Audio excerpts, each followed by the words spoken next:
Então, vamos dar início agora, Vicente. A gente está aí com mais de 300 pessoas acompanhando a nossa conversa. Boa tarde a todos.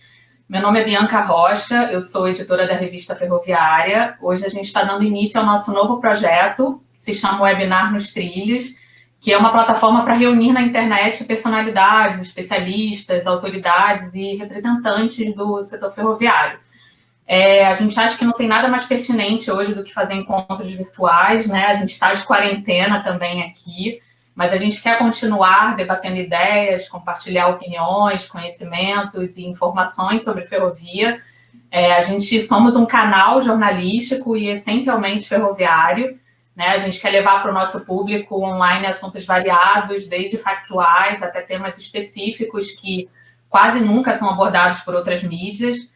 A gente está aqui com o Vicente Abate, que é o presidente da Associação Brasileira da Indústria Ferroviária, é o nosso convidado de hoje. Ele está aqui para falar um pouco sobre a situação atual da indústria ferroviária, né, que vem passando por dificuldades aí bem antes da crise do coronavírus, mas também veio falar sobre o que pode ser feito para amenizar esses impactos da crise, né? A gente vai bater também um papo sobre as questões que envolvem o transporte ferroviário de carga e de passageiros no Brasil. E, primeiramente, Vicente, obrigada por aceitar o nosso convite. É um prazer estar aqui com você hoje. Eu queria que você falasse um pouco sobre a situação da indústria, tá? A gente está no meio de uma crise que atinge praticamente todos os segmentos da economia brasileira e a indústria ferroviária não está fora disso, né? Eu queria saber como estão os trabalhos nas fábricas hoje, se estão trabalhando em capacidade mínima, algumas pararam. Como é que está a situação atual da indústria nesse momento, Vicente? Ok. Boa tarde, Bianca. Eu, primeiramente, em nome da Bifer, de suas associadas, eu gostaria de agradecer por esse convite. Também, além de você, a própria Regina Pérez, ao Claudinei, pela parceria com que a Revista Ferroviária tem se comportado perante a indústria. Isso é muito bom e uma honra participar desse primeiro webinar nos trilhos, para a gente poder falar sobre o setor ferroviário e outras questões.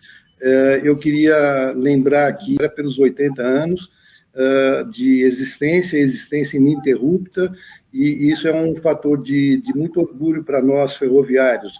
Como você falou no início, a Revista Ferroviária ela é essencialmente ferroviária, e isso é muito bom para nós, porque é um canal de interlocução com o setor, de informação, e isso a gente sente. E a gente não parou, embora você esteja começando com esse webinar na data de hoje, a Revista Ferroviária tem dado informações preciosas ao mercado todos os dias através das suas informações online. Bom, aí o tema do nosso encontro é falar sobre a indústria ferroviária, sobre o setor ferroviário como um todo e sobre a questão que a gente vivencia nesse momento de crise. Eu não gosto muito de falar na palavra crise, mas não tem outra forma de definir a situação atual, que realmente é uma crise econômica, social, mundial, e que nos atingiu e vai continuar, infelizmente, por algum tempo. Ninguém pode hoje precisar quando que a gente sairá dessa situação. A indústria ferroviária ela já vinha atravessando uma dificuldade desde o ano passado. Nós vínhamos de 2015 para cá perdendo volumes, e era natural, a gente tinha essa visão de que fizemos bons volumes em 2014 e 2015, até na contramão daquela época em que o país entrava em recessão e a indústria ferroviária tinha bons volumes, e eu lembro aqui na questão de vagões de carga, a gente trabalhava com 4.700 vagões por ano, que era acima da média aritmética prevista na década.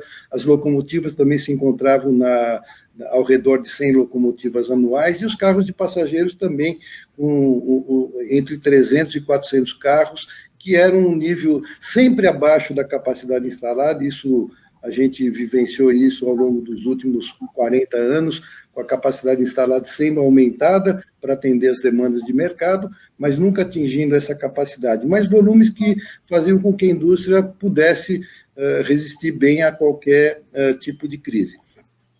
Por que a gente já sabia que isso cairia? Na questão de carga, porque a gente aguardava com ansiedade desde 2015 que as renovações antecipadas das concessionárias ferroviárias, dos contratos atuais dessas concessionárias, pudessem ser renovados por mais 30 anos, antecipadamente, de forma que elas pudessem fazer investimentos vultosos que eram previstos, que ainda continuam sendo, e, naturalmente, isso iria revigorar o mercado. Como essas renovações demoraram, e eu vou falar um pouco mais adiante sobre a situação atual, naturalmente os volumes foram decrescendo. As concessionárias não pararam de investir, isso foi importante para nós, mas houve uma drástica redução que levou a que o ano passado, quando a gente imaginava que era o fundo do poço, uma previsão de 1.500 vagões, nós fizemos pouco menos de 700, 676 em números redondos, números exatos.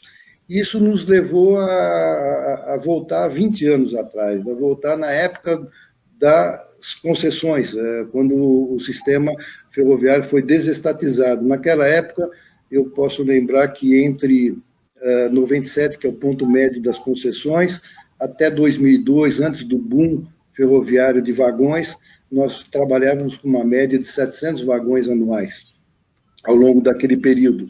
E a gente voltou aos mesmos 700, ou seja, 20 anos atrás. A gente pensava até que com 1.500 a gente voltaria 10 anos, que já era grave, e voltamos mais ainda no tempo. E para esse ano a gente tinha uma previsão de melhorar na área de vagões de carga, a gente já tinha uma previsão firmada aí no final do ano passado para 2.000 vagões, já era um reflexo da sinalização que a Rumo Malha Paulista tinha conseguido junto ao TCU, quando em novembro o TCU fez um acórdão aprovando a renovação do contrato da Malha Paulista. Então, a gente previu, entre nossas associadas e as próprias concessionárias, que esse volume poderia ir a 2.000. As locomotivas ainda ficavam com 40 locomotivas, e então esse ano era um ano de transição para locomotivas e poderia melhorar mais em 2021. E nos passageiros a gente tinha ainda previsões muito baixas, outra questão, não das renovações, é óbvio, mas essa pandemia que aconteceu a partir de entre fevereiro e março, mais a partir de março, deixou o nosso mercado totalmente aleatório, ou seja, aqueles 2.000 vagões previstos, possivelmente a gente não deva cumpri-los. Esse primeiro semestre as fábricas estão trabalhando, e eu vou falar das demais também, mas na área de vagões de carga e mesmo locomotivas estão trabalhando, e a grande preocupação nossa é o segundo semestre, em que a gente não terá mais carteira. Daí veio a ideia de nós nos recorrermos ao BNDES. Nós tivemos uma reunião virtual com o diretor do BNDES de infraestrutura há 10 dias, pouco mais de 10 dias. Nós tínhamos pedido, através da própria Bifer, e o CIMEFRE também nos acompanhou nessa solicitação, nesse pleito.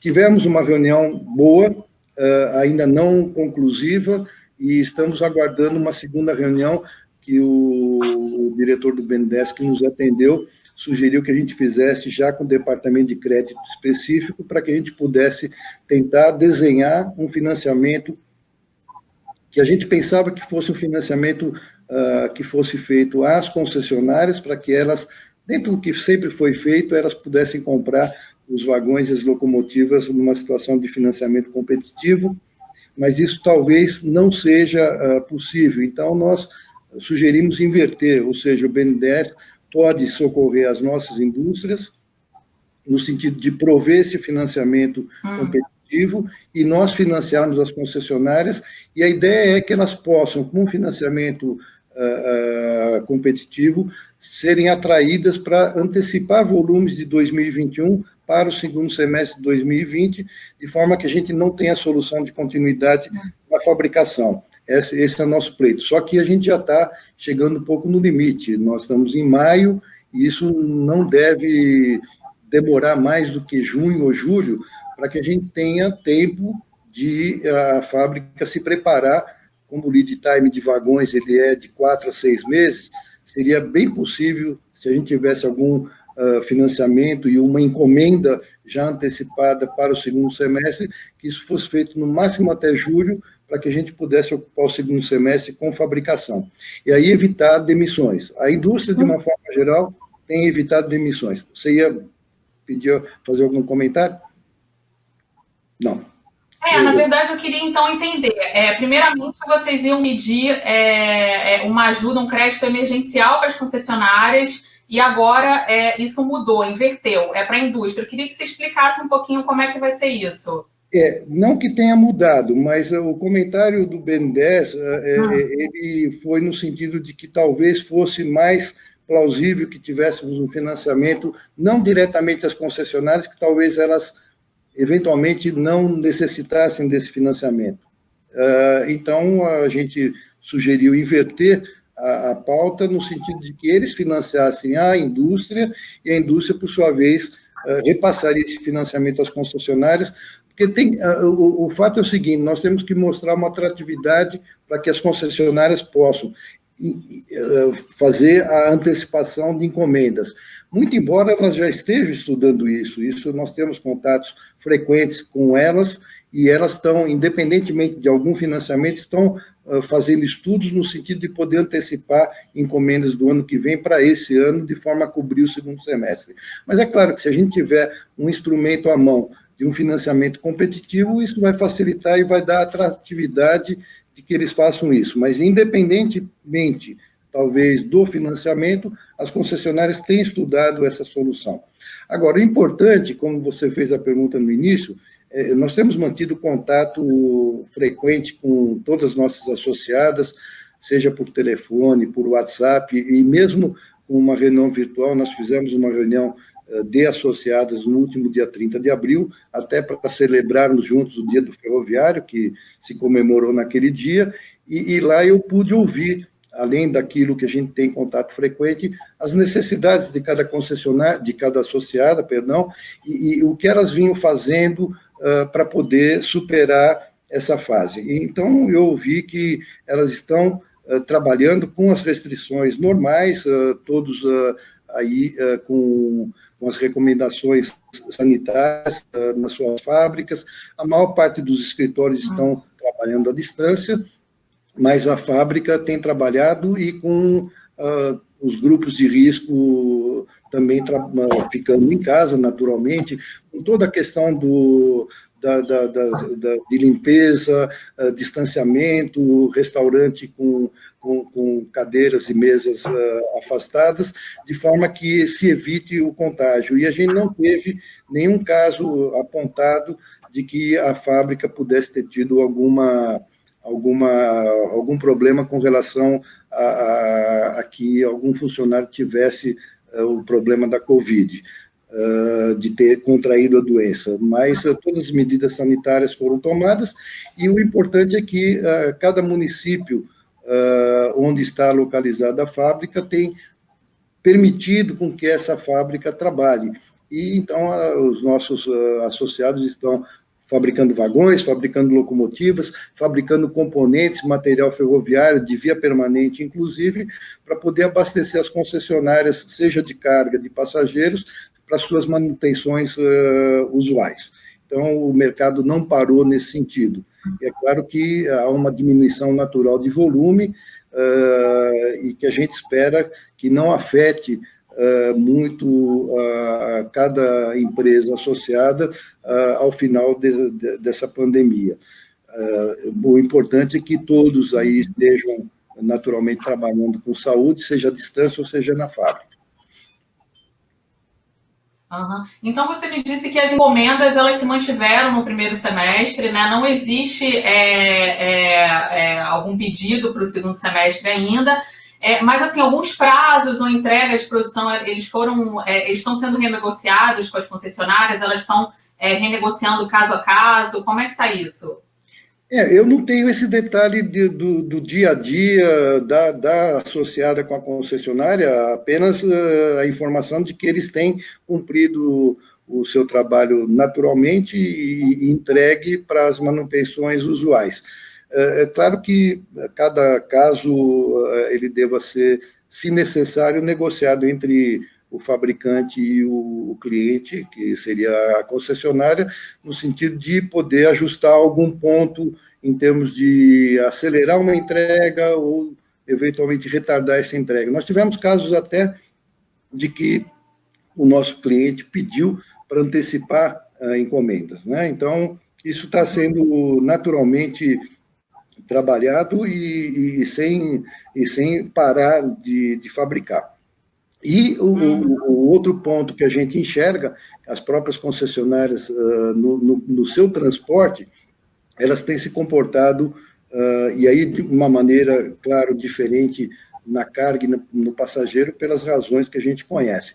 No caso da carga, as concessionárias estão trabalhando normalmente, claro que já há um reflexo de alguma diminuição de transporte na questão de combustíveis, na questão de siderurgia e até um pouco de contêineres, em função de que o comércio internacional ele ficou mais restritivo, então há uma diminuição. Por outro lado, o agronegócio segue muito bem, então, e a ferrovia tem alcançado patamares cada vez maiores de transporte do agronegócio, sejam os grãos, seja o farelo, fertilizante, açúcar, celulose. Celulose, ele está um setor que está bastante ativo no setor ferroviário, e então não há grandes preocupações no transporte ferroviário de carga, tem sido efetivamente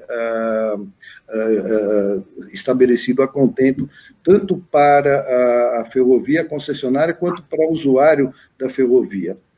No transporte de passageiro já é diferente, né? A demanda, a utilização foi ajustada em função do isolamento das pessoas, então houve uma queda brusca de 70% a 80%, quer dizer, o sistema sofreu bastante, teve que se adequar a essa nova realidade.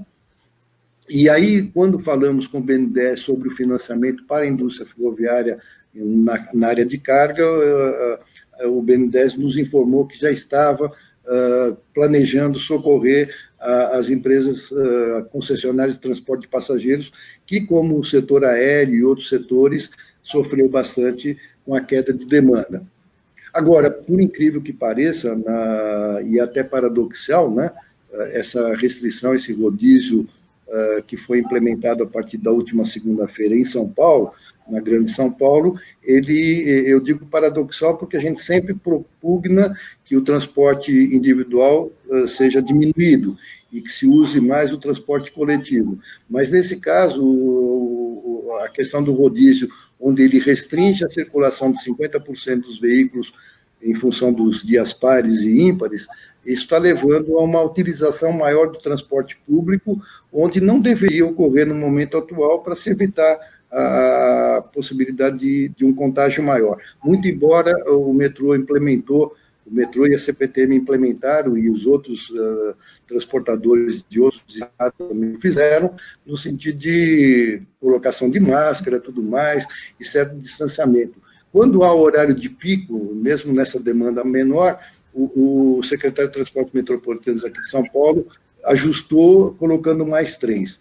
E nessa questão do rodízio, ele teve que fazer a mesma coisa, né? Assim como os ônibus tiveram que aumentar a frota em 1.000 ônibus, os trens foram também colocados no ritmo maior para poder não aglomerar muita gente. Mas é uma situação que nós estamos, como indústria, combatendo, porque, na realidade, até para nós é ruim, porque se você tem uma fábrica em São Paulo e essa fábrica, como o setor ferroviário, o transporte ferroviário ele é essencial, a fábrica que fornece para esse serviço essencial, ela também é essencial. E aí há uma restrição do transporte dos passageiros, dos trabalhadores, que têm que tomar um transporte coletivo e ficar mais exposto a uma contaminação. Então, nesse sentido, a Fiesp já está tomando ações para que esse rodízio seja revisto, porque da situação atual, embora tenha 2, 3 dias de existência, a gente sentiu que houve um aumento aí de 15% no transporte coletivo, e o que não é bom na situação atual. Uhum, sim. Voltando lá para a questão da carga, né? Como você havia dito, o transporte ferroviário de carga praticamente não parou, né? Foi pouquíssimo afetado nessa crise por questões inerentes ao próprio transporte ferroviário, né? Como perfil de carga, que é basicamente minério de ferro e produtos agrícolas. E aí a gente tem também a questão da renovação da Malha Paulista, que está prevista para sair agora, né? Assim, em poucas semanas, não sei, tá ainda uma questão no TCU, mas a expectativa é que saia. Em quanto tempo você acha que esses investimentos eles vão impactar a indústria de fato? Vai ser agora no segundo semestre ou só em 2021? Nós sabemos que, no caso da Rumo, na sua malha paulista, ela tem investimentos aí da ordem de 6 bilhões de reais para fazer nos próximos 5 anos, e ela fará imediatamente. Isso é só ter o contrato assinado. Aí você mencionou, realmente a gente estava aguardando que esse contrato fosse assinado há pouco menos de um mês, e houve uma intervenção da Secretaria de Infraestrutura do TCU, o pessoal técnico do TCU, que fez alguns questionamentos. A minuta de contrato que já estava ajustada pela NTT, pelo Ministério da Infraestrutura e a própria concessionária, e isso houve um certo retardamento, mas que já nós temos informações de que os questionamentos foram rebatidos adequadamente, com todas as informações necessárias pelos questionamentos havidos, e hoje está de novo lá no TCU aguardando. A gente acha que vai ser decidido no tempo certo. Então, mas da sua pergunta, me parece que os investimentos serão feitos imediatamente, recursos para isso existem, e eu menciono o fato, no caso da Rumo, que particularmente teve o ganho da licitação do leilão da Norte-Sul no ano passado, e ato contínuo a sua assinatura em julho do ano passado, ela já começou a investir e já prevê que entre esse ano e o ano que vem, mais particularmente até abril de 2021, em que pese toda a situação de hoje, não há nenhuma paralisação de obras já contratadas, e nós teremos finalmente aquele sonho ferroviário de ter a ligação ininterrupta numa bitola só, que é desde o Porto de Itaqui, em São Luís, até o Porto de Santos. Essa construção para finalizar a Norte-Sul, no que seria a malha central da Rumo, ela já está com obras em andamento, como eu falei, e é uma questão de a gente ter terminadas essas obras para que em abril de 2021 a gente tenha essa interligação completa. Então, da mesma forma que a Rumo agiu imediatamente após a assinatura do contrato da Ferrovia Norte-Sul, eu tenho absoluta segurança de dizer que, assim que o contrato de renovação for assinado, ela vai começar a despender seus recursos para movimentar a indústria e para atingir os objetivos que ela tem de aumentar a carga de 35 milhões para 75 milhões de toneladas por ano, de melhorar a velocidade comercial, de atendimento melhor ao usuário, e todas as intervenções vão ser feitas na medida em que terá duplicações, revitalização de trechos existentes, contornos ferroviários para melhorar a segurança nos municípios que ela atravessa. Uma das questões aí que o TCU levantou e que já foi adequada e endereçada é a questão de que não mais 33 municípios serão servidos por essas intervenções, mas 40 municípios ao longo da malha paulista, que vai lá desde Santa Fé do Sul até o Porto de Santos. Uhum. Tá. Outra questão, Vicente, eu não sei se você viu um estudo feito pelo Banco Mundial e que foi repercutido hoje pela agência Infra, né? É um estudo que traz uma relação entre a questão regulatória e a competitividade no setor ferroviário, tá? E aí eu queria que você comentasse uma maior concorrência no setor, né, ferroviário através de regras mais rígidas de compartilhamento da malha. Você acha que isso ia acabar beneficiando ou impactando a indústria de alguma forma, na sua opinião? O que você acha disso? Eu acho que, nesse ponto, claro que não só para a indústria, mas para o mercado de uma forma geral, a regulamentação ela é importante e isso está sendo endereçado. A questão da utilização da malha por terceiros, aproveitando esses contratos de renovação, o governo tem procurado exatamente garantir, como era previsto, que o direito de passagem fosse exercido plenamente. Existem gatilhos para que, num determinado momento, se a capacidade for atingida, quando chegar a 90%, há uma obrigatoriedade da concessionária ampliar a capacidade, de forma que me parece que eu não vi ainda especificamente a questão desse estudo do Banco Mundial, mas me parece que a questão de direito de passagem, de utilização da malha, ela está endereçada com as próprias renovações antecipadas. E a questão da utilização da ferrovia, a gente precisaria ter em mente que o que se chama de monopólio, na realidade, é um monopólio natural. Você não tem uma ferrovia competindo com outra paralelamente. Quer dizer, você tem trechos ferroviários que atendem uma determinada região. O mais importante disso tudo, embora não haja uma concorrência direta entre uma concessionária e outra, exatamente por esse motivo, você não pode ter essa participação, essa colocação de ferrovias paralelas, é a questão do direito de passagem, da permissão de que outros usuários da ferrovia, que não a própria ferrovia, os seus usuários convencionais, tenham o direito de poder trafegar. Isso me parece, e inclusive, nesse chamado monopólio natural, que não haja abuso. Isso nós temos uma agência reguladora, que é a NTT, que está bem equipada para poder fiscalizar e atender a alguma reclamação no sentido de evitar algum abuso, que a gente não tem notado. Então, ainda que eu não conheça detalhes desse estudo do Banco Mundial, não vejo problema nenhum de atingir não só a indústria, como também ao próprio usuário da ferrovia. A ideia da renovação ela é exatamente aproveitar que os contratos anteriores não traziam índices além de segurança e produção, outros índices de indicadores de bom comportamento da própria ferrovia. Hoje vai trazer a questão do direito de passagem e uma série de benefícios que vão ser incluídos nos contratos, de forma que haja um atendimento cada vez melhor para o usuário da ferrovia. Uhum. Tá. E a Abifer também ela teve engajada bastante nessa questão dos processos de renovação, né? Inclusive financeiramente, vocês ajudaram na contratação, né, de uma consultora Accenture para ajudar internamente a NTT a fazer os estudos, a acelerar essa questão, né? E eu queria saber como é que andam esses trabalhos hoje. A gente ainda tem 2 estudos lá dentro da NTT, que é o da MRS e o da FCA, né, que está agora no início do processo. A MRS já está um pouco mais adiantada.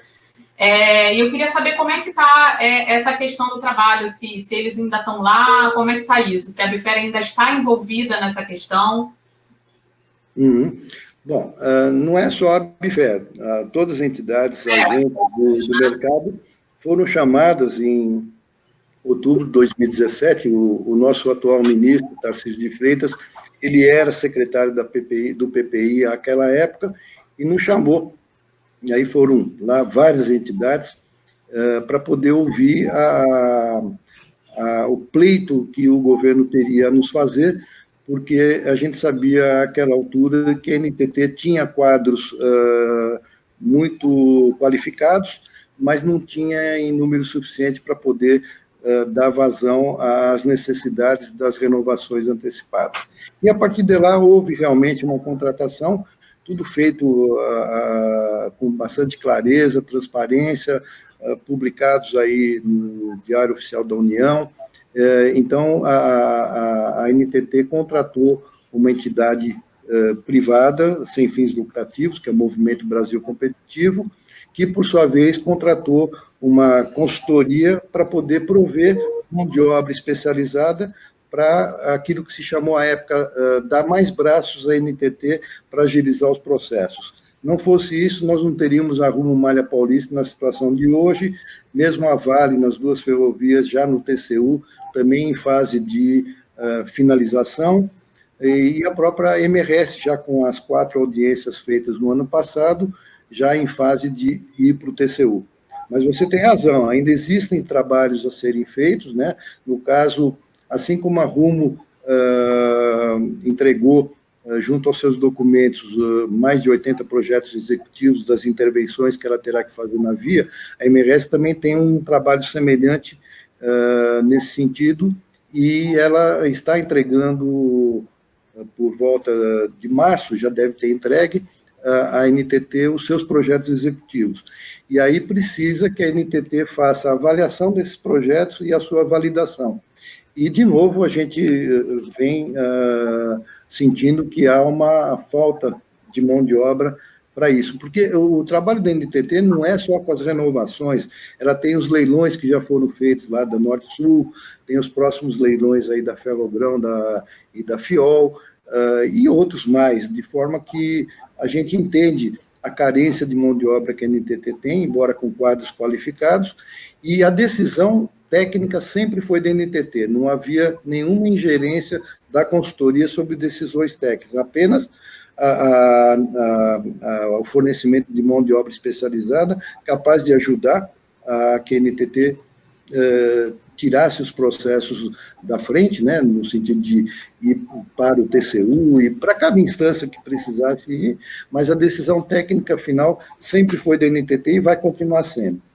O processo atual é uma eventual nova contratação para que a gente possa fazer frente a esses projetos da MRS que estão já possivelmente entregues e que tenham que ser analisados, e, como você disse, a FCA deve ter entregue os planos de negócios para mostrar a vantajosidade de renovar a sua concessão, e aí precisa ser feita uma análise também desse processo. Perdão. Então, de forma que a gente acha natural. Como eu falei, a Bifer entrou, mas houve outros agentes que entraram também, não vou nomear aqui embora seja transparente, mas não foi só um movimento da Bifer, e creio que se a gente tiver que fazer um outro movimento, e quando eu falo a Bifer, não foi a Bifer, porque a Bifer não tem orçamento para isso. As associadas da Bifer, que têm interesse para que esse processo siga em frente o mais rápido possível, se cotizaram e fizeram os aportes necessários para que esse processo tivesse sucesso, e eu digo aqui, de público, que houve sucesso. Houve sucesso porque a gente está numa fase de cada concessionária avançada com relação ao que a gente tinha 2 anos e meio atrás, e que, possivelmente, na fase atual, a gente também tenha que conseguir algum recurso. Você mesmo fez uma matéria comigo em que, quando foi solicitado esse novo aporte de recursos, eu fiz a consulta às nossas associadas, e é claro que, com os processos ainda não terminados, e vir uma nova necessidade, e com as indústrias na situação em que se encontravam e que se encontram, houve uma certa restrição, isso você publicou na revista Ferroviária. Eu diria que a situação ainda permanece, até com talvez um pouco mais de gravidade, mas nós entendemos que, se isso for necessário, as associadas da Bifer não se furtarão a fazer as contribuições, de forma que a gente possa acelerar esse processo e ter todas elas renovadas, já com a assinatura dos respectivos contratos, até no primeiro trimestre de 2021. Essa é a nossa visão. Tá. Antes de entrar na parte de passageiros, eu queria voltar lá na questão do crédito emergencial, que eu acabei não te perguntando qual é o volume pleiteado, né, desse financiamento para a indústria junto ao BNDES. Tem um volume já acertado? Não, nós não chegamos a determinar um volume. Isso vai caber às concessionárias, que a gente tem tido contatos, como eu falei, de elas definirem aquilo que elas possam antecipar do ano que vem para esse ano, no segundo semestre. Então, o volume vai ser determinado a partir da disponibilidade ou da possibilidade que elas tenham de antecipar. Então, aí a gente vai dimensionar pelo número de vagões e locomotivas que elas possam fazer, e aí sai um volume, naturalmente, pelo BNDES. Não é nada excepcional. A gente está ouvindo que o governo vai socorrer as empresas aéreas e a própria Embraer e outras empresas que estão tendo uma situação agravada nessa crise, e as próprias concessionárias de transporte de passageiros. Então, são volumes assim bilionários, e os nossos não têm essa monta, tá? Então, eu acho que é até mais fácil que o governo possa, para preservar emprego aí. A gente perdeu funcionários ao longo dos últimos 2, 3 anos, numa base de 20% da nossa mão de obra direta, ou seja, tínhamos 20 mil funcionários trabalhando na indústria há 2, 3 anos atrás, e hoje temos 16 mil. E há uma possibilidade de que a gente, refreando as demissões, possa fazer mais contratações, e para isso a gente precisa ter pedidos, né? Pedidos para a área de carga e para a área de passageiros, e para a área também de via permanente. E a via permanente ela é muito... ela tem a sua maior atribuição aí de fornecimento quando você tem expansões do sistema, né? Então, tudo que a gente propugna na Bifer é exatamente que a gente possa expandir o sistema, né? O sistema nosso é extremamente acanhado, seja na parte de passageiros ou de carga, e se a gente tiver uma expansão do sistema, ou mesmo uma revitalização do sistema, o pessoal de via permanente vai, né, com os dormentes de concreto, de aço, grampos de fixação, aparelhos de mudança de via, soldagem de tritos, vai ser contemplado. E na área de carga e passageiros, a gente sempre fala dos montadores, mas não vamos esquecer que tem uma cadeia produtiva relativamente extensa por trás, que vai também ser beneficiada na medida em que a gente tiver mais vagões, locomotivas e trens de passageiros para fabricar. Tá. Entrando agora na questão do setor de passageiros, né, que está sofrendo uma crise aí sem precedentes, né, com a queda da demanda provocada pelo distanciamento social, que é absolutamente necessário para a gente evitar a propagação do vírus. E aí fez desaparecer também os passageiros e arruinar as receitas das operadoras, né? Como é que a Bifeta vê essa crise no setor de passageiros e qual seria a solução que vocês pensam para esse segmento da indústria? A gente sabe que a maior parte dos investimentos, né, em passageiros vem da esfera pública, e isso é preocupante no momento, né? A gente tem aí o Retrem, por exemplo, que foi lançado no ano passado, sob muita comemoração do setor, mas até agora não teve nenhuma habilitação por parte das operadoras. Como é que você está vendo isso, Vicente? Com muita preocupação. Ela já nos aflige desde o ano passado, porque a gente já visualiza que 2020, já visualizava que 2020 já seria um ano também de baixas encomendas. Quer dizer, o que a gente está trabalhando hoje é com algum saldo de exportação, né, de trens para o Chile, por exemplo, alguns VLTs que são fabricados aí para redes do Nordeste, e nada além disso. Então, isso é muito pouco, e a gente tem aí 3, 4 fábricas quase que paralisadas. O que o pessoal de trens tem, não a cadeia produtiva, mas os fabricantes têm ainda alguma receita, é quando alguma delas é concessionária de uma linha da CPTM, por exemplo, tem a concessão da manutenção, por exemplo, outra tem contratos de manutenção de trens e assim por diante. Mas a fábrica em si, ela acaba sendo paralisada. Então, nós temos fábricas aí imensas que foram construídas para atender uma demanda que é latente e continua sendo ainda, mas que hoje estão paradas. Hoje não, já desde o ano passado. E como é um lead time para um trem de passageiro é maior do que vagão e mesmo locomotiva, quer dizer, a gente passa aí por um tempo de entre encomenda e a primeira entrega de 1 ano e meio ou até 2 anos, a gente vê que o ano 2020 já foi prejudicado e, por não ter acontecido nada, 2021 já entra na nossa lista como um prejuízo de novo. Claro que há exportações em vista, até contratos existentes já, que vão dar um pouco de movimentação em uma das fábricas, pelo menos, e na própria cadeia. Que são as do Chile, né? Como? São as do Chile? Você se refere às encomendas do Chile ou tem outras? Não. Buenos Aires e Santiago já praticamente foram fornecidos e está terminando agora de Santiago. Não, tem outras. Eu só não posso mencionar porque o nosso associado que detém esse contrato não anunciou no mercado e eu não poderia fazê-lo.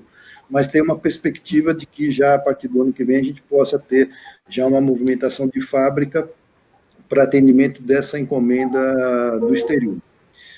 Então, eu acho que exportação hoje sempre foi, né? O setor ferroviário tradicionalmente é exportador, e hoje com mais razão, porque o mercado interno já com alguma debilidade, você tem que se voltar ao mercado externo, que hoje, por causa da crise mundial, ele também está afetado, mas tem contratos já anteriores e que vão ser executados aqui no Brasil. Mas nós não podemos depender só disso. Então, nós estamos em contato com o governo de São Paulo, já desde o ano passado, e só paramos aí no momento dessa crise que começou, mas avançamos bastante, e nós temos, depois eu falo um pouquinho do Retrem, mas nós temos uma grande preocupação na medida em que havia uma previsão de compra de 34 trens pela CPTM, 44 trens pelo metrô de São Paulo, em que a gente estava atuando exatamente para poder dimensionar esse mercado, como atuar nesse mercado. A questão dos 34 trens ela foi solucionada com o advento da concessão das linhas 8 e 9 da CPTM. A futura concessionária ela ficará a cargo dela comprar esses 34 trens, ou seja, será uma negociação entre empresas privadas, tanto por parte do cliente quanto por parte da indústria. Por que eu falo isso? Porque a nossa grande preocupação, quando começamos a discutir com o governo de São Paulo, era tentar evitar o que houve no passado, desde 2009, no governo do Rio de Janeiro, e mesmo no governo de São Paulo há 3 anos, nos trens da linha 13, que é a compra pelo Estado com a isenção de imposto de importação, quando importados, isenção de imposto de importação e PIS e COFINS, quer dizer, uma aberração que a gente queria evitar que acontecesse de novo, independentemente do país que viesse a fornecer. Não é totalmente absurda o conceito absurdo de que o Estado possa comprar e importando esses trens com isenção desses impostos. Ou seja, destrói a indústria nacional. Não tem competitividade suficiente para você perder de cara 14% de imposto de importação e 9,25% entre PIS e COFINS. Então, nós estamos trabalhando na busca de uma isonomia tributária. Aí falamos com o governo de São Paulo, com todo o executivo do governo de São Paulo, até o próprio governador Dória, no começo de março, e lá ele nos deu uma lição de casa que a gente está trabalhando, tá? Mas não necessariamente resolverá o problema. Falamos com o poder executivo, como eu falei, estadual e federal, com o legislativo, também nas duas esferas, e até com o judiciário. Nós tivemos com o TCU, estivemos com o Tribunal de Contas do Estado, no sentido de mostrar a aberração que é fazer uma compra pelo Estado, onde o Estado ele compra com isenção de impostos, se for do setor externo. Então, nós estamos aguardando, porque a licitação para os 44 da CPTM, como eu disse, está resolvido na medida em que quem vai comprar é a iniciativa privada, e ela não tem essa prerrogativa que o Estado tem de comprar sem impostos. Então, a competição ela é igual. Agora, quando é do Estado, e o metrô de São Paulo é do Estado, nós vamos ver como é que vai acontecer, e quando vai acontecer, muito provavelmente depois de passar a crise. Isso é o que tem para o momento no país.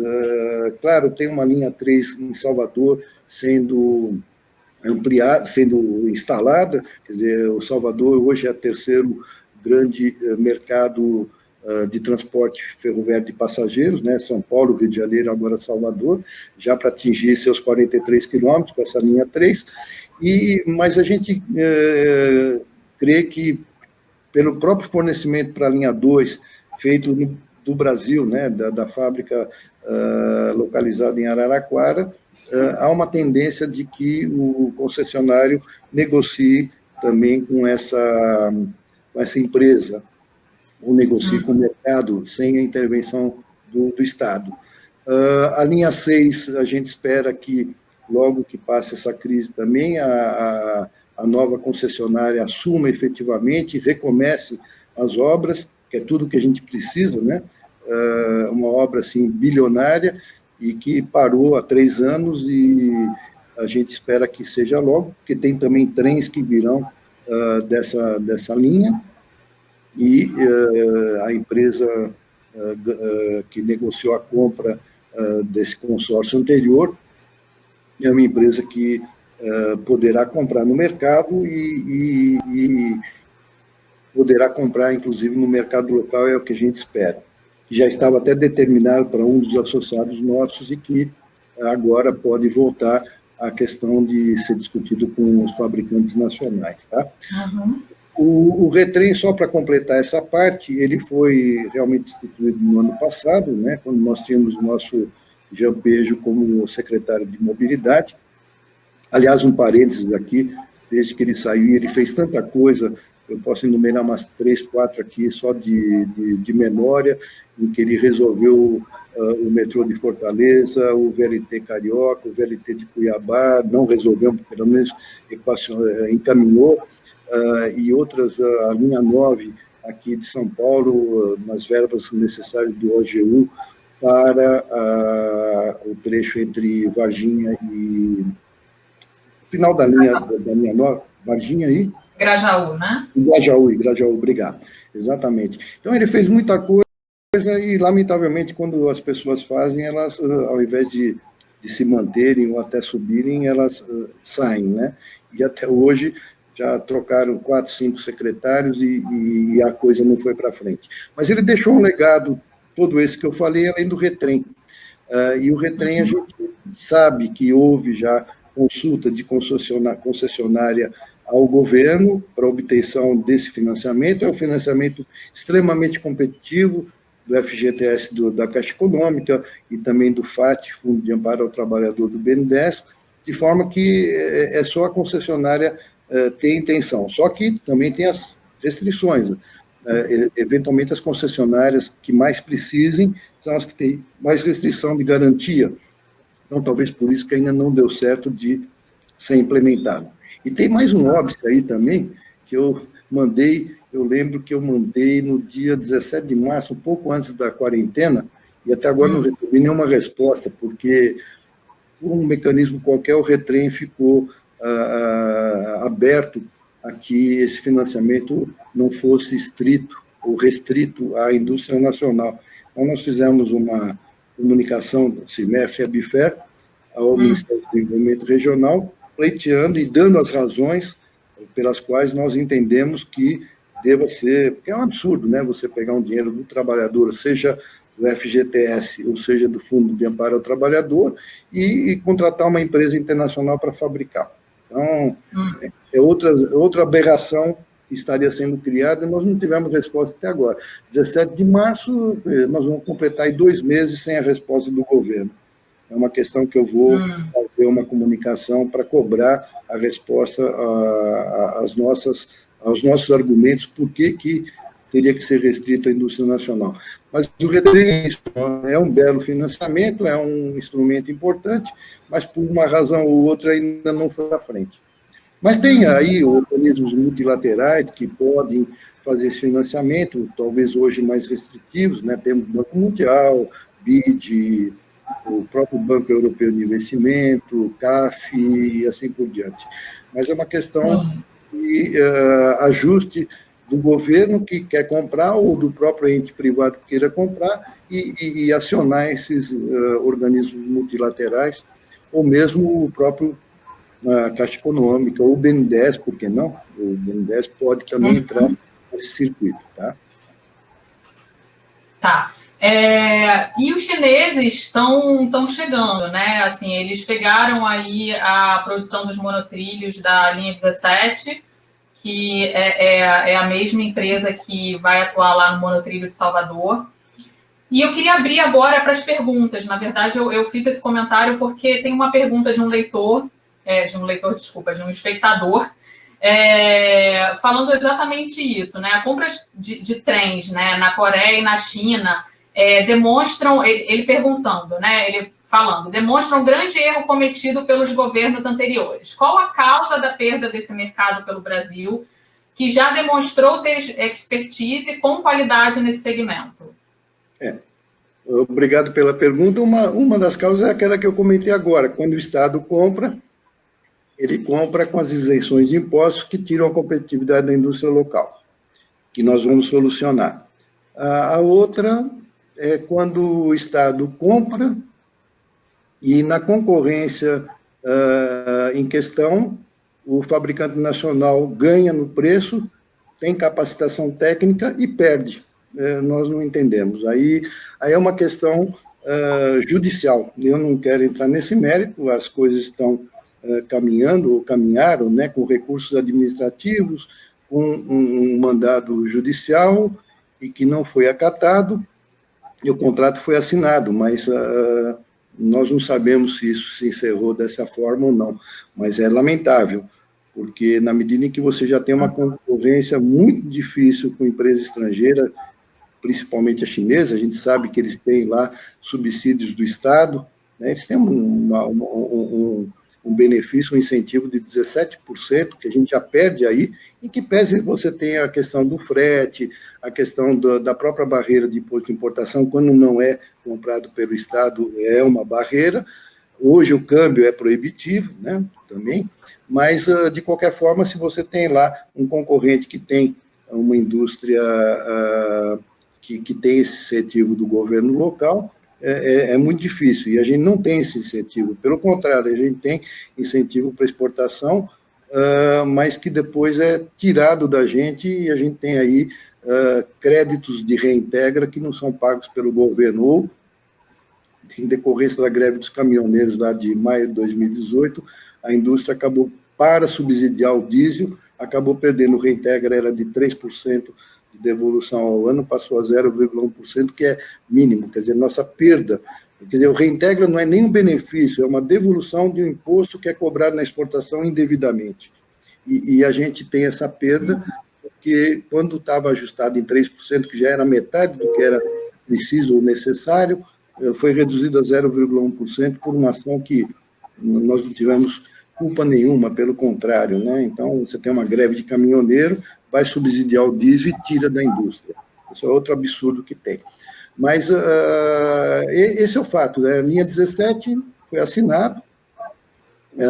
Bom, e tem mais um fato que eu não falei, que é a questão da qualidade desses veículos chineses. E eu vou falar explicitamente aqui, porque não tem veículo coreano, teve no passado, e até eu lembro da linha 1 de Salvador, que os 24 carros que foram importados à época da Coreia, eles foram recolocados em operação pela própria fabricante local de Araraquara. Quando forneceu os trens para a linha 2, ela fez a revisão e colocação em operação dos 24 carros da linha 1 de Salvador, como indisponíveis.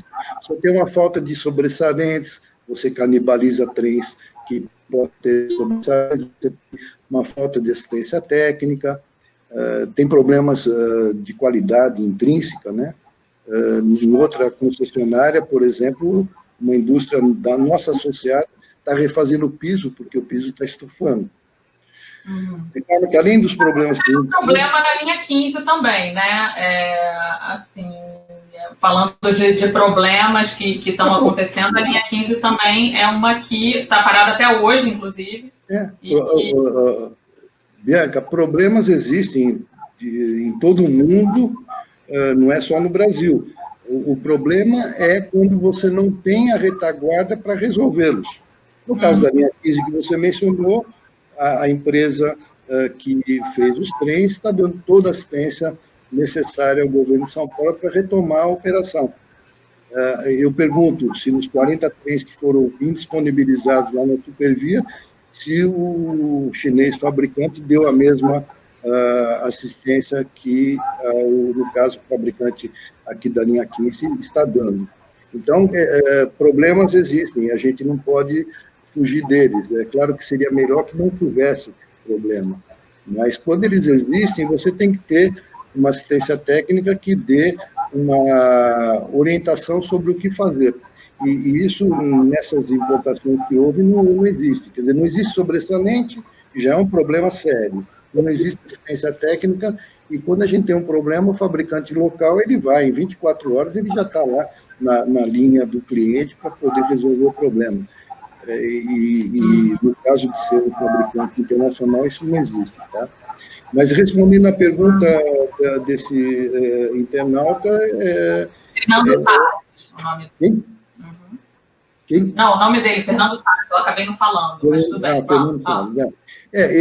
Tem um problema que eu já mencionei, repetindo, é o problema da falta de isonomia tributária. E tem o problema que, quando você ganha, você não leva. Então, é um problema sério, né? Porque não quero dizer com isso que houve má fé nem nada, mas o problema está colocado, né? Uma empresa nacional que tem com todas as dificuldades que tem para concorrer com uma empresa chinesa, ganha em mais de 100 milhões de reais de diferença no preço e acaba, por outras questões, não sendo habilitada, não dá para entender. Como eu falei, isso houve recursos administrativos, judiciais, e a coisa foi assinada, mas eu quero crer que ainda possa vir coisa pela frente. Tá, então a gente já está aqui na fase das perguntas, né? A gente recebeu muitas perguntas, a interação está muito bacana. A gente recebeu uma pergunta do Jean Pejo.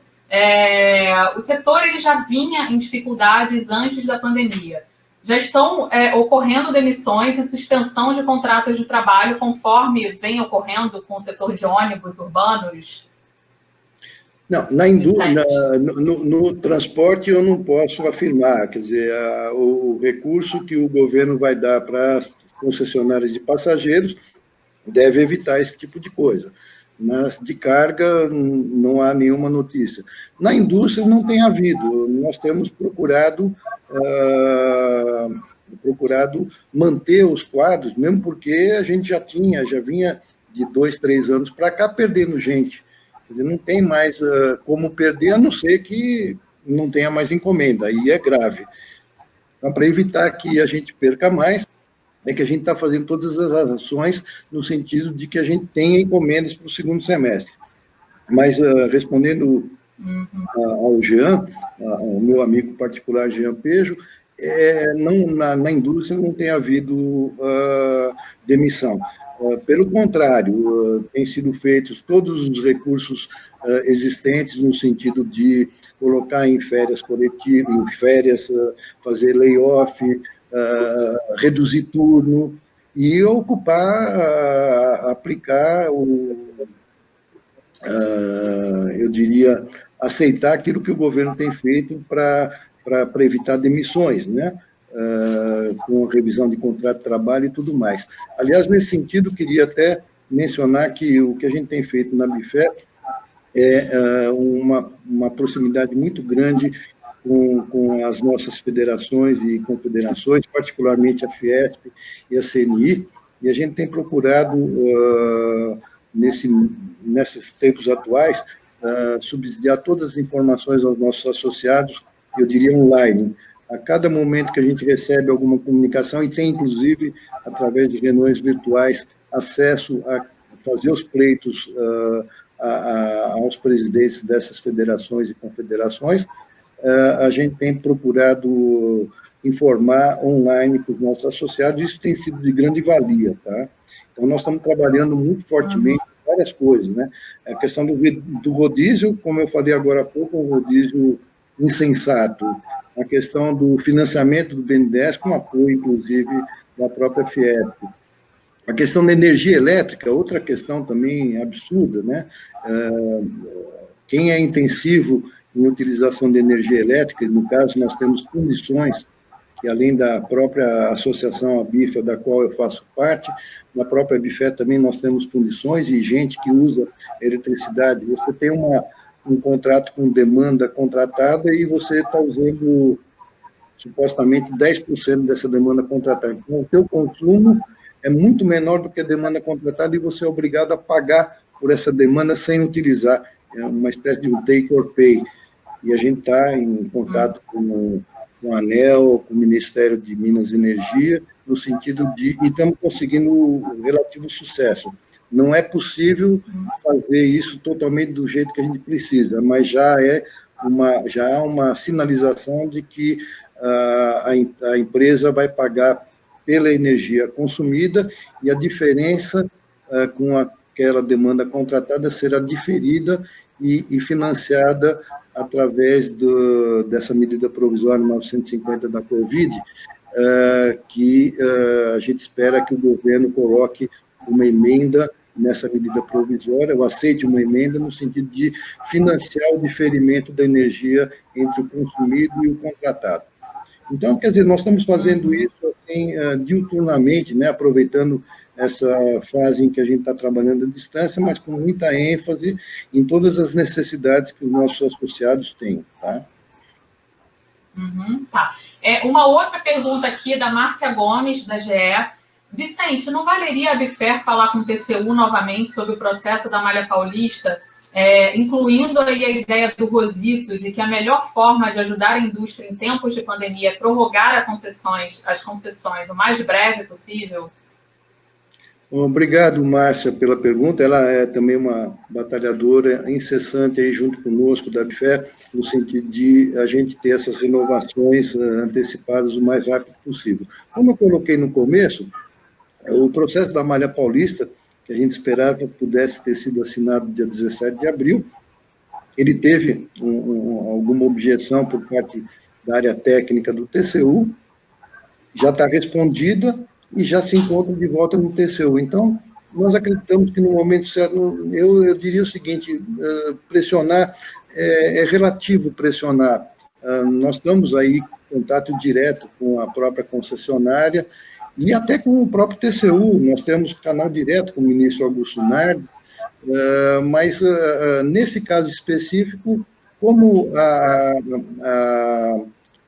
própria ANTT já respondeu ao CEINFRA com bastante argumentação, eu tenho até informação de que das obrigações que a Secretaria da Infraestrutura colocou para a NTT, ela respondeu 100%.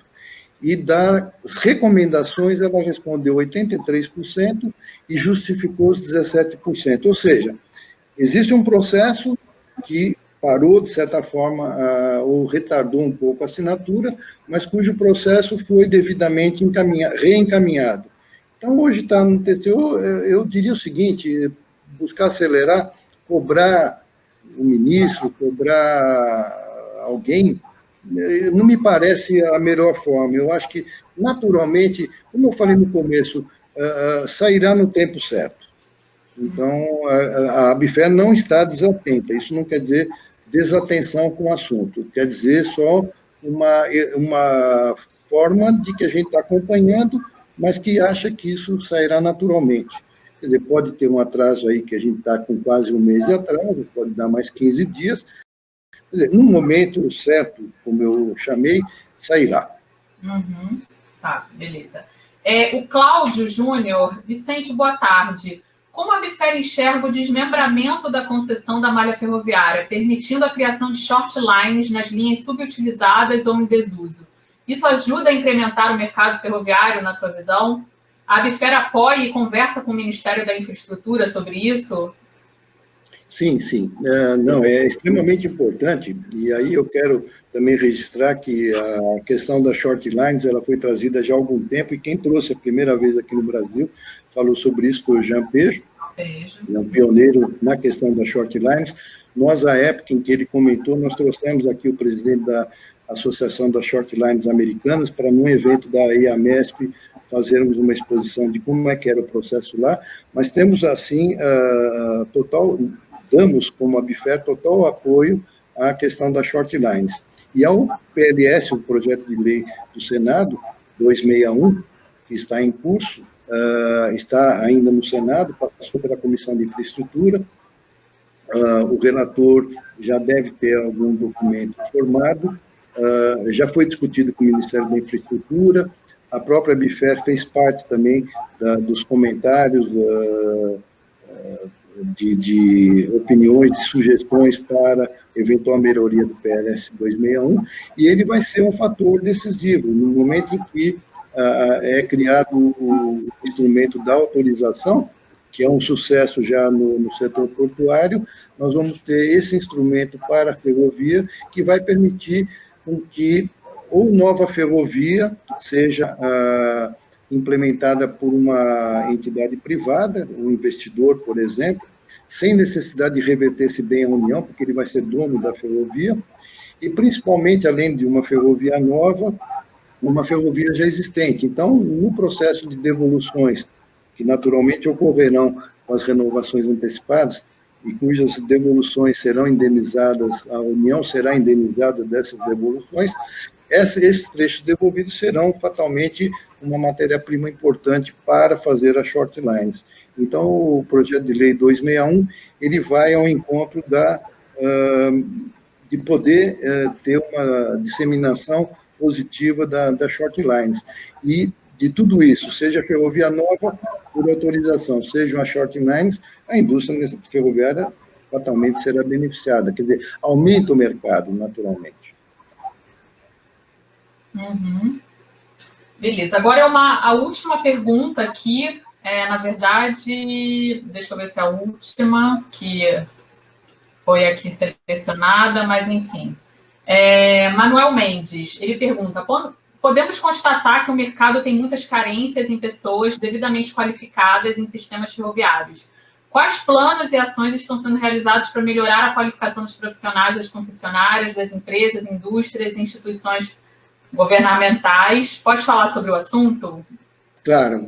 Outro amigo, Manuel Mendes, e eu acho que deve ter muito na audiência de hoje, muitos amigos e amigas, e o Manuel é um precursor aí da questão de qualificação profissional com o CPFE.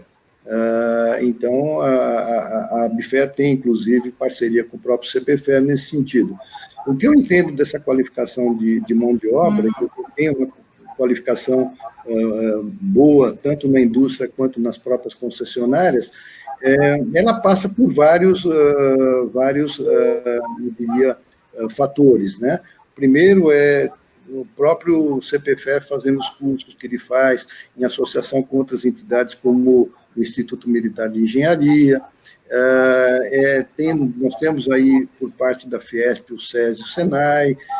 Tem uma série, e no caso do SENAI, a gente tem, por exemplo, nas fábricas que utilizam soldagem, né, a questão estrutural, para um fabricante de vagão, nós temos aí a oficina móvel do SENAI, de instrução dos soldadores para qualificação.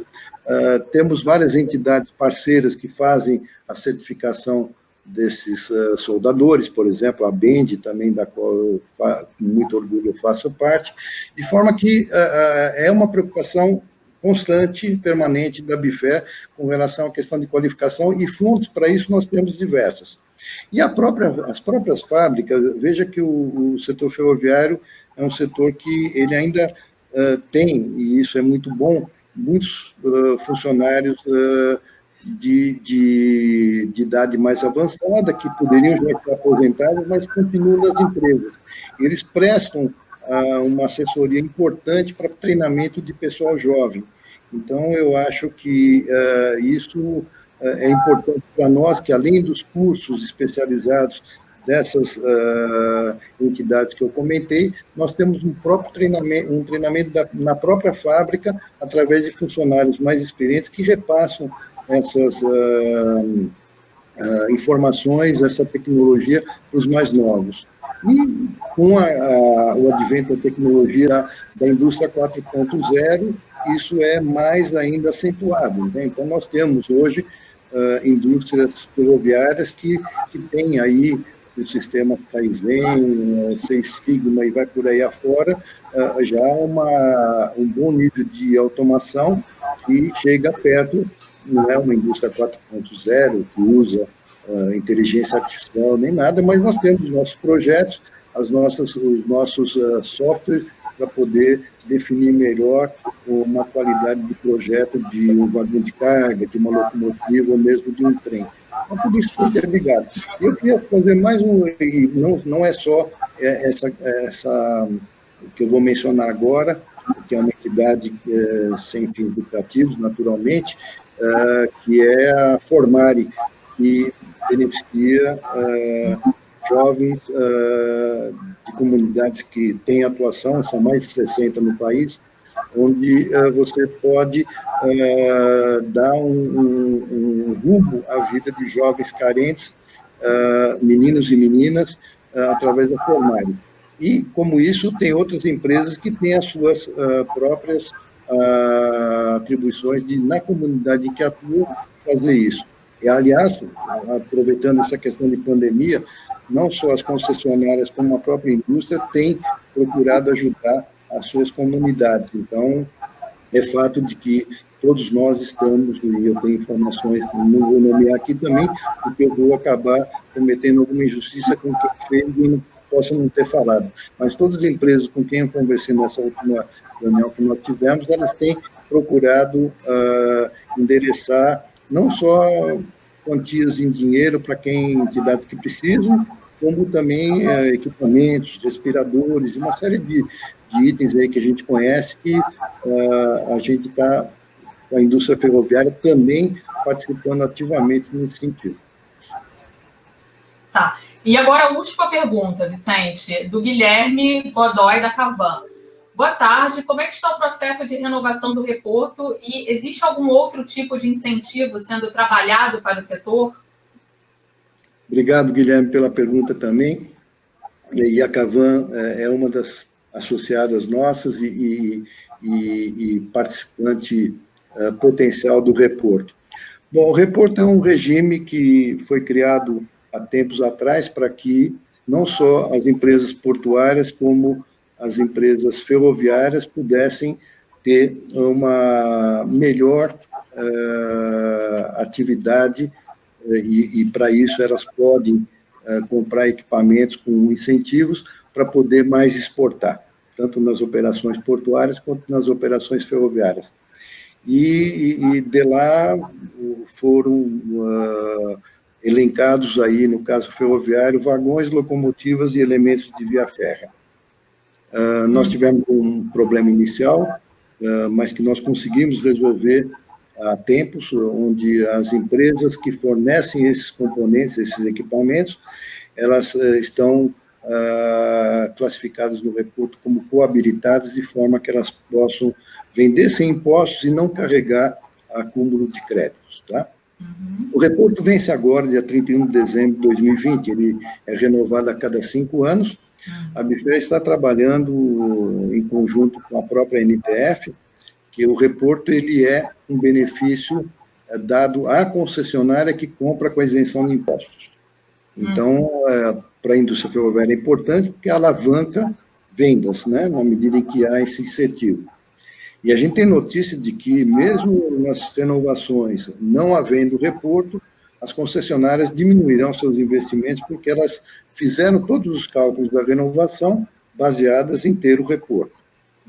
E a cada 5 anos a gente faz esse movimento, claro, não, dia 31 de dezembro já está quase aí, mas ao longo do ano anterior ou no próprio ano a gente faz esse movimento e nós já estamos fazendo. Então, o Guilherme sabe disso, nós temos, foi bom ele ter colocado isso em público, nós estamos em contato com o Legislativo, também não vou nomear aqui, mas existe já projeto de lei encaminhado no Congresso, no sentido da renovação do reporto. Nós estamos atentos e acompanhando. E nós vamos colocar, eventualmente, algum outro componente que possa ser necessário. Na nossa visão, a gente deveria ter mais do que só vagão, locomotiva e elementos de via férrea. Nós deveríamos ter outros componentes. Se isso for possível, vai ser feito.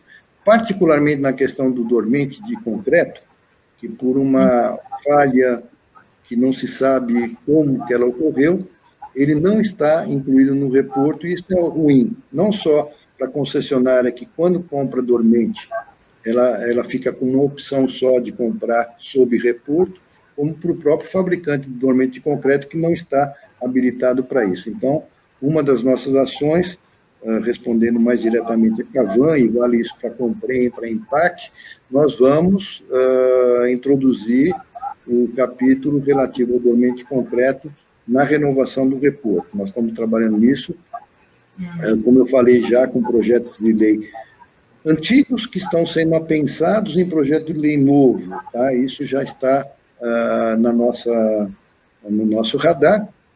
É um ponto convergente com a NTF, aliás, aproveitando tanto a NTF como a MP Trilhos, nós temos agendas convergentes, pode ser que uma ou outra possa haver alguma pequena divergência, mas a maior parte é convergente, e um dos pontos convergentes aí, no caso, com a NTF, é a questão da renovação do reporto. Então, nós estamos trabalhando nisso, ainda que à distância. Uhum. Beleza, então a gente finaliza aqui o evento, ele ultrapassou um pouquinho, né, do tempo que a gente havia previsto, mas foi muito bom, eu acho que foi muito, assim, elucidou muitas questões, né, a gente teve uma ótima participação aqui, o pessoal participando com perguntas, a gente não consegue fazer todas, infelizmente, mas eu queria te agradecer muito, Vicente, por ter aceitado esse convite. E assim, a gente tá aí, a gente vai manter o webinar nos trilhos e a gente vai manter essa questão da discussão ferroviária, que eu acho que é importante, né, nesse momento, quer dizer, em todos os momentos, sempre é importante manter isso. E é isso, eu queria te agradecer, boa tarde a todos, muito obrigada pela participação. Vicente, quer falar alguma coisa aí, as últimas palavras? Não, eu queria primeiro te cumprimentar pela condução desse webinar, pela felicidade de vocês iniciarem nesse momento, e me sentir assim, muito orgulhoso de ter sido convidado para esse primeiro. E vou ficar sempre à disposição para o momento que vocês sentirem necessidade. Então, agradecer pelo convite, parabenizar a revista por isso, você particularmente, de novo a Regina, a Pérez, o Claudinei, e lembrar aqui aos nossos ouvintes e participantes, né, assistentes, de não deixar de ir ao site da Abifer, para que possam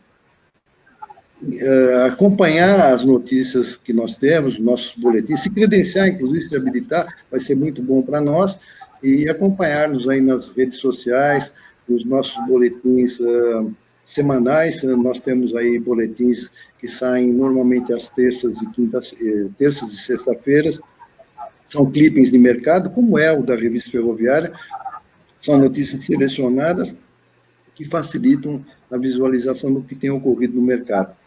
E a cada 15 dias, às segundas-feiras, o nosso Abifer News, onde a gente procura mostrar a participação da Abifer em eventos que tenham acontecido, que vão acontecer.